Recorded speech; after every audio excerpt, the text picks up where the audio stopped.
Hello students, आप लोग कैसे हो।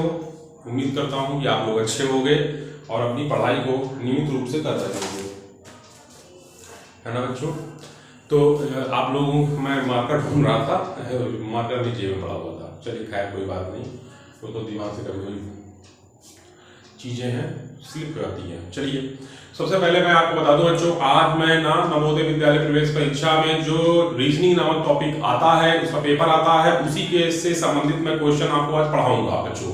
तो सबसे पहले मैं आज क्या करूंगा, मैंने आपको ये चैप्टर पढ़ाया है। इस चैप्टर का नाम बच्चों क्या है? इस चैप्टर का नाम है छिपी हुई आकृति को ढूंढना। मतलब कि एक प्रश्न में आकृति दी हुई होगी, वो छिपी हुई आकृति उत्तर में जरूर मौजूद होगी, और उत्तर में जब वो आकृति मौजूद होगी तो वो आपको उत्तर में आपको ढूंढनी होगी बच्चों।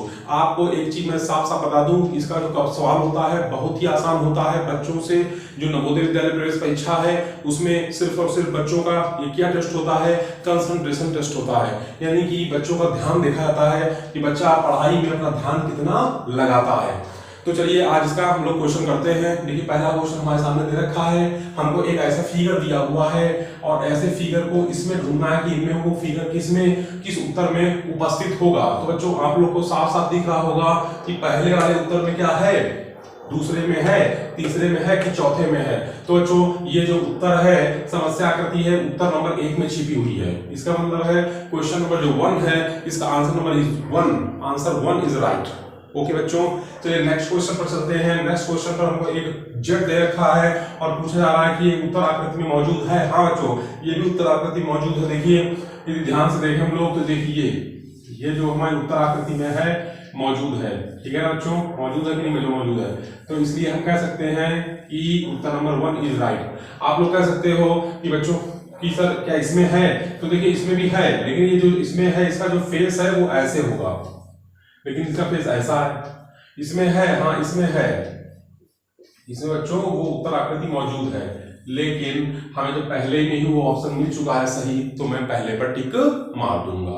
अब देखिए क्वेश्चन नंबर 3 पर, क्वेश्चन नंबर 3 में भी जेड बना हुआ है और उस जेड में क्या है कि एक खास बात है, यहाँ पर एक सर्कल बनाया गया है।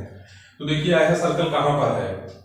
इसमें देखिए नहीं है, इसमें भी नहीं है, ठीक है बच्चों, और इसमें भी नहीं हमें दिख रहा है, इसमें दिख रहा है उत्तर नंबर 4 में। इसका मतलब है कि हमने तीनों के तीनों सवाल विद इन कुछ ही मिनटों में लगा लिए। ठीक है ना, 1-2 मिनट लगे होंगे, ठीक है ना, ज्यादा 1 मिनट। तो कहने का मतलब है इसका सवाल है बहुत ही आसान होता है। ये चैप्टर मैंने पीछे आपको पढ़ाया हुआ है, मैंने अभी कुछ दिन पहले ये चैप्टर पढ़ाया था आपको, लेकिन मैं सोच रहा था कि कुछ सवाल और हो जाते तो बच्चों का भला हो जाता, क्योंकि बच्चों इसके जो सवाल हैं होते आसान है, पर नंबर ऑफ क्वेश्चंस ज्यादा आप लगाओगे तो आपके अंदर एक कॉन्फिडेंस डेवलप होगा और इसका क्वेश्चन ना गलती के जो चांस है बच्चों बहुत कम हो जाएंगे, क्योंकि एक एक नंबर पर कंपटीशन है बच्चों।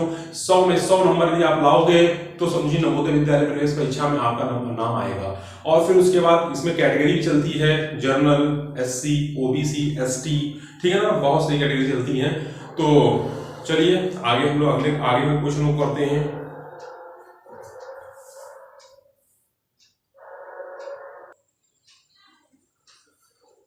चलिए बच्चों हम लोग आगे चलते हैं, आगे क्वेश्चन करते हैं। ठीक है बच्चों, अब देखिए इसके जो क्वेश्चन होते हैं ये हैं बहुत ही आसान, बस ये आपको प्रैक्टिस तो करनी ही पड़ेगी। चलिए इसके सामने देखते हैं, समस्या आकृति है, ये उत्तर आकृति है। जो समस्या आकृति में हमें क्वेश्चन दिया हुआ है, ये पूछ रहा है कि इसमें जो मतलब ये जो फिगर है वो किसके अंदर मौजूद है। तो ये आपको पता करना है, यानी आपको देखना है कि किसके अंदर मौजूद है। बच्चों ये इसके अंदर तो है नहीं, क्योंकि इसकी जो आकृति है वो इसका अपोजिट है। अब इसकी बात करते हैं, देखिए इसमें क्या मौजूद है, इसमें बच्चों इसमें मौजूद है उत्तर नंबर 2 में इसकी आकृति मौजूद है। ठीक है, अब इसमें देखिए इसको देखते हैं कि ये इसमें मौजूद है ना बच्चों। तो इसकी बात करते हैं, देखिए इसकी किसमें मौजूद है पता करते हैं। तो देखिए सबसे पहले हमने देखिए इसमें तो है नहीं, ना इसमें है और ना इसमें है। ये उत्तर नंबर 4 में दिख रही है हमको, क्योंकि उत्तर नंबर 4 में इन्होंने ऐसे बनाया है, बनाने के बाद फिर क्या किया है, बनाने के बाद फिर उन्होंने इसमें इधर, ठीक है, और फिर इधर, ठीक है। तो ये उत्तर नंबर 4 में हमें मिल रही है, उत्तर नंबर 4 आंसर नंबर 4 में हमको दिख रही है। इसका क्वेश्चन नंबर 6 में आ रही है, क्वेश्चन नंबर 6 में हमें दिख रही है इसी में। हाँ बच्चों क्वेश्चन नंबर 6 में भी हमें दिख रही है, ये हमें दिख रही है क्वेश्चन नंबर 6 में। क्वेश्चन नंबर 6 में बच्चों में दिख रही है, ये हमें क्वेश्चन नंबर 6 में आंसर नंबर 3 में दिख रही है। तो इस तरह से बच्चों हमारे जो क्वेश्चन थे वो मैंने कुछ ही मिनटों में लगा दिए। देखिए आप क्वेश्चन इसका बहुत आसान होता है और ये चैप्टर भी आज से मैं यहीं पर समाप्त कर रहा हूँ। अब इसके बाद मैं कल एक नया टॉपिक लेकर आऊँगा, नया चैप्टर लेकर आऊँगा और उसके बाद कल के बाद से आपका रीजनिंग का पूरा सिलेबस खत्म हो जाएगा। बच्चों मेरा आप सब लोगों से एक ही रिक्वेस्ट है कि आप लोग मेरे चैनल को पूरा देखिए। आप कुछ चैनल को पूरा नहीं देखते हैं, आधा देखने के बाद बंद कर देते हैं, ये बहुत ही अच्छी बात नहीं है। इसलिए मैं आपके लिए मेहनत कर रहा हूँ, आपको भी ज़्यादा मेरे साथ कोशिश करनी है, मेहनत करते रहिए क्योंकि पढ़ाई जो है वो स्ट्रगल का नाम है, पढ़ाई मेहनत का नाम है। आप पढ़ाई की मेहनत करते रहेंगे तब पढ़ाई कर पाएंगे। ठीक है बच्चों, इसलिए आज के लिए इतना ही रखते हैं, आगे फिर मिलेंगे आपसे। जय हिंद।